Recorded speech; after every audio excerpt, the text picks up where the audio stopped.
Éliminer toute éventualité de guerre civile en Afrique. Au début des années 1990, il était prévisible qu'en adoptant la fausse démocratie occidentale avec ses deux germes de la division que sont les partis politiques et le vote, l'Afrique allait être déchirée par d'incessantes crises politiques pouvant déboucher sur des guerres civiles. Ce qui est désolant, c'est qu'aucun institut de recherche ni aucun analyste politique ne se fussent penchés sur la question pour percevoir le spectre et tirer la sonnette d'alarme.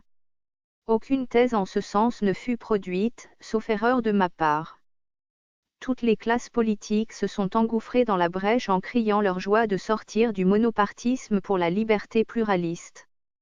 Ce qu'elles ont ignoré, c'est que les Occidentaux qui les y ont incités savaient les tumultes que nos pseudo-démocraties allaient connaître, eux qui nous ont étudiés jusqu'à la moelle ne pouvaient s'attendre à nous voir réussir là où eux-mêmes n'ont jamais véritablement réussi.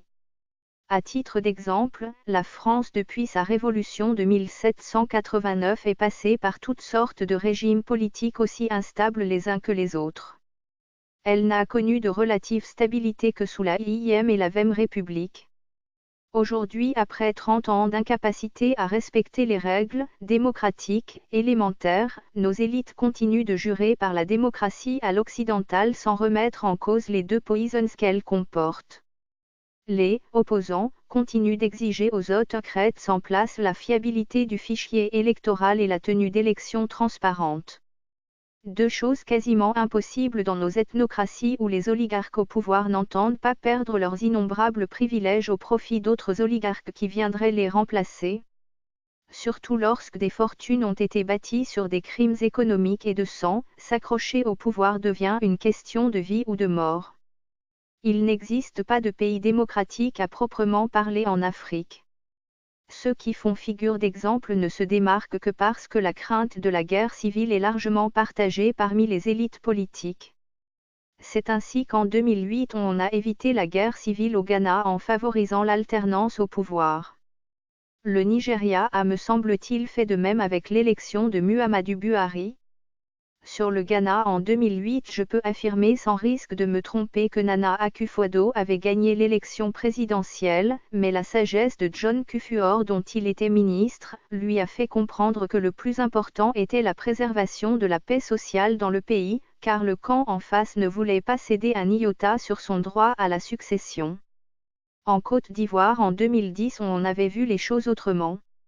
D'un côté il fallait barrer la route à Alassane Ouattara et de l'autre il était hors de question d'attendre encore 5 ans.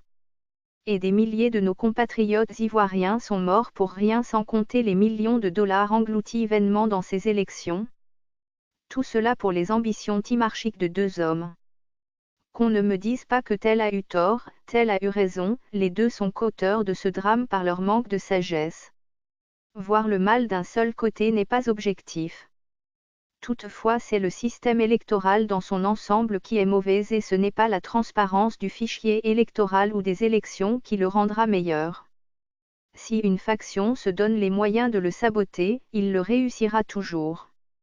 C'est pourquoi il faut complètement le changer pour épargner nos populations de souffrances inutiles. Éliminer toute éventualité de guerre civile. Quand un pays est en crise permanente ou conjoncturelle, la solution n'est pas d'organiser les élections, mais de réunir l'ensemble des forces vives de la nation afin de résoudre les problèmes en profondeur et d'en dégager une feuille de route dont la mise en œuvre sera confiée à des hommes et des femmes consensuellement et rigoureusement choisis, à tous les niveaux, pour leurs compétences et leur intégrité. Pour ce faire, on n'a pas besoin de dépenser des milliards inutilement, dans le financement des partis politiques, l'organisation des élections, et d'autres absurdités. En procédant ainsi, on élimine à coup sûr toute éventualité de guerre civile. Et, ces 30 dernières années, nous aurions évité tous ces drames et génocides perpétrés un peu partout dans le continent. Je rappelle que les guerres civiles naissent de la volonté de conservation sempiternelle du pouvoir pour la faction qui le détient, et de la volonté de le conquérir pour les factions qui en sont exclues. Chacune des factions bombant la poitrine en se disant être la meilleure à même de bien conduire les affaires de l'État.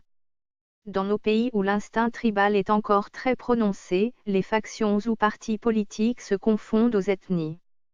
D'où la nécessité d'avoir des institutions qui, en prévention de ce fait, ne laissent aucun vide juridique susceptible d'engendrer des crises politiques majeures comme les guerres civiles. Qui pour succéder à Biya, Sassou, Déby, Bongo, Kabila, Obiang, Ouattara, Mugabe, etc. Si on cherche la solution par les urnes, on fait fausse route. Je préconise la convocation des États généraux dans tous ces pays à forte tension politique, à la fin des mandats en cours, afin d'examiner en profondeur tous les problèmes et de trouver les solutions idoines, durables et satisfaisantes au nom de l'intérêt général. À suivre. Louis-Yvon Mbanzoulou.